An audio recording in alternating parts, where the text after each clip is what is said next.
proposals are just that. Now, this is where lobbying comes into it. And I hate to think that I'm some sort of crypto lobbyist, because I'm not.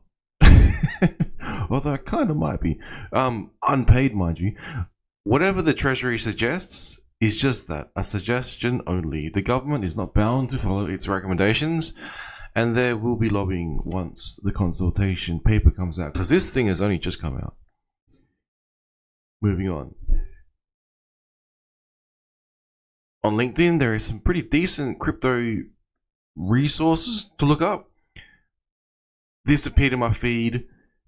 Basically, it says here that a big day today, AFR Crypto Summit, where a consultation paper will be released proposing a crypto licensing regime, which it has been now.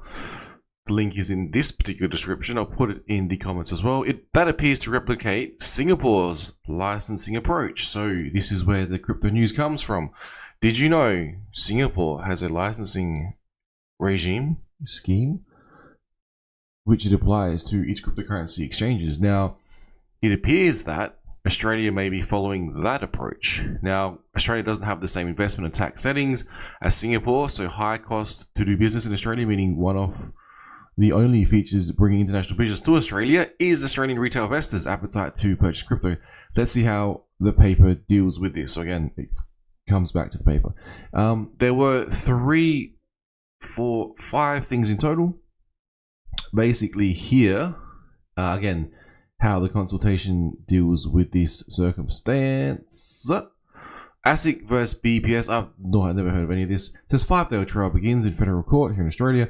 ASIC, equivalent of SEC in the US, alleges that the Coin facility is a non-cash payment facility that was established by BPS, no idea who these people are, in January 2020. It includes Coin token and Coin wallet and a distributed ledger implemented by blockchain technology. If ASIC succeeds, this would constitute a significant expansion of ASIC's powers. Indeed it would. Now, I don't believe they earned those powers at all. This is frustrating. Back to the first point though. Crypto is probably going to go where it is treated best.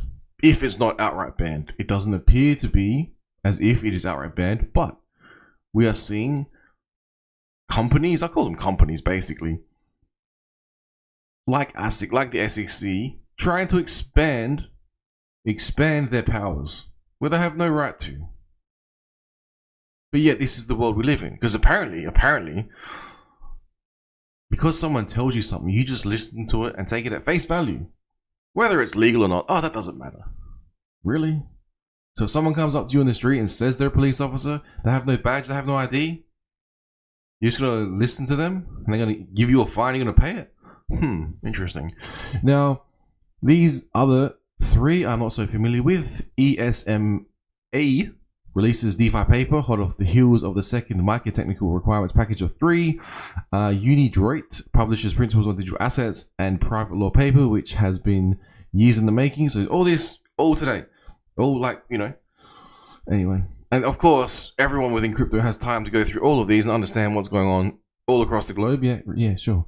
IOSCO DeFi consultation submissions due at the end of the week. I'm almost finished the BADAS something else submission, so please reach out if you'd like to be involved or provide feedback before or after submitting. Again, most of this I had no idea what was going on. Here's the links, policy recommendations for DeFi, decentralized finance in the EU, developments and risks, crypto exchange. Again, this is the meeting took place today and was released. The paper requiring feedback, commentary, and also lobbying for or against. This here, ASIC, the equivalent of SEC in US, trying to sue what appears to be a crypto. I use that term loosely because it could just be a fucking scam. Sues that particular entity, if it is an entity. And here we have digital assets and private law, probably worth a read. It's been years in the making. So I heard. Alright, now that is it. Again, a lot going on in the crypto space. So the more you know. the better informed you are, the better decisions you can make. I don't understand why governments, regulatory bodies, don't focus on teaching people this stuff first before they try and impose bullshit on it, because I honestly don't think they understand what it is crypto is. To the extent that we understand it. In terms of identifying, because we go through it naturally, we try to identify bullshit, pump and dumps, scams. Is it even a chain? Most people go through that first, that vetting process, before they just throw money at something and then watch it disappear. Because if you don't do that, whose fault is that? Is there a law that says you cannot go to the front of your house, take all your life savings and chuck it down the drain? There's not. Would I recommend you do that? Probably not. Should you listen to me? Probably not. The world's a funny place, people. Alright, free speech, signing out.